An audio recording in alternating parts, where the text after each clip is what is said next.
guess I'm first, right? Go ahead. With Kyrie Irving out tonight and Marcus Smart out, right? Any lineup announcements? Yeah, we won't make the announcement until 25 on the clock, but obviously be a little bit shorthanded in the backcourt. You know, we'll need more guys ready to play. You know, Brad Wanamaker will play tonight, and he's done a good job in those times he's been called upon. So it's a great opportunity for those guys when guys are missing. Yeah, how special of a player is Wanamaker? I mean, just being able to stay ready when called upon. Yeah, that's a hard thing for a guy who's never been through that before. We've talked about that last time he played because he's a guy that was a good college player, went straight overseas, and has always played a bigger role than he's playing here. So that's a challenge to get used to. He's done a good job of handling it, and we trust that he can be really impactful when he goes in. Would it be grown accustomed to expecting when your team faces the Nets? It's a good question. I think the biggest thing would be how hard you have to play defensively to have a chance to guard them. They spread you out. You have to, if you get too spread out, you're really in trouble because, as much as you want to get to the shooters, they're such good drivers. And then Allen has really opened up a lot for those guys in that regard. His ability to roll to the rim and his ability to catch it at 12 feet high, makes it so that you have to be pulled in and you have to be ready to fire out. And any wasted movement, you usually get scored on. And they just have a way of playing. Kenny mixes up defenses. He does different things. Sometimes they run at the ball and double late in the game. They zone. They play man. They switch some. They don't. It's a hard team to play against. Really well coached and really good team. Do you see teams like yours and the Raptors, physical defensive teams, attacking the guards more and pressuring them out high and trying to get the ball out of their hands more than? I won't go too far into what we try to do, but generally we try to be more solid in our defense than pushed up on the floor, and we certainly will mix those up as game to game and within a game. Has there been anything different in Gordon's game over the last several games to show this improvement that he's had? I think sometimes when the ball goes in, that makes everybody react differently. But he's done.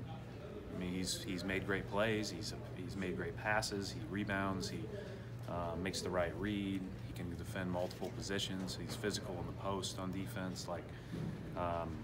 Obviously when he scores 35, all the alarms go off, and it's like, he's back, right? But he's doing a lot of things for us, and we're asking him to play a little bit different role than he's used to as he returns to form. But I'm encouraged by where he is. Coach, I know I asked this over the weekend, but now it's into the next week. So when do you guys expect ARON Baynes to potentially be able to return? Yeah, we won't know anything more on that until tomorrow afternoon. He'll go back and he'll re-see the doctor, be evaluated again. And I don't know, again, what he'll have to do to progress back. He might have to play a full practice, which would be a challenge because we don't get much time to do that. And he may be 3-on-3, it may be game, or it's restricted. I have no idea yet. We'll talk to the trainers tomorrow after he goes to the doctor if he gets even semi-clearance. Coach, your team's shorthanded, Brooklyn's shorthanded, a lot of injuries around the league, and do you see them doing anything else that they can to try to limit the amount of stars that are out?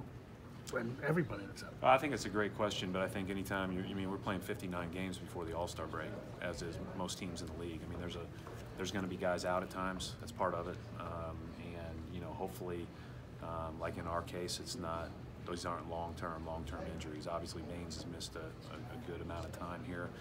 We had a couple of those last year, and as did a lot of people. And that's just part of an 82-game season, and it is a grind physically. These guys take care of their bodies to the very best of their ability, but when you're playing a physical game up and down, you're going to have, at the very least, nicks and bruises, but you're going to have moments where you have to miss, and so that's just part of it. That's why we all have 15 contracts and two two-way guys. Would you like to see that change, to be closer to 40 games than 60 games? That's a good question.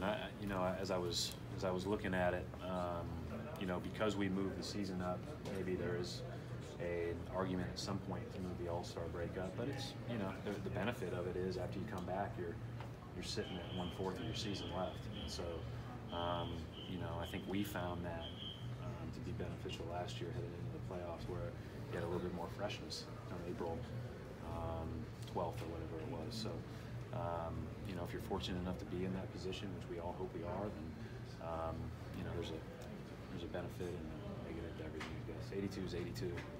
There's the Play them whenever they send it to them. Sorry, Coach. There's the physical wear and then the mental wear. How focused has the team been staying through this stretch of the year? Yeah, that's just part of it. I mean, I think the guys that have been through it, which is everybody but Robert, and I guess Brad, but even in some of his European seasons, they're playing 70 games. And so I think that's just a part of it. You get used to it, and you have to be able to move on. And there are going to be days that aren't as good, and there are going to be days that are really good, and you have to be able to move on either way. And that's hard. That's really hard. And for young teams, that's tough. But our younger guys have been through that. So, you know, I think that's part of it. Thanks. Thanks, Coach.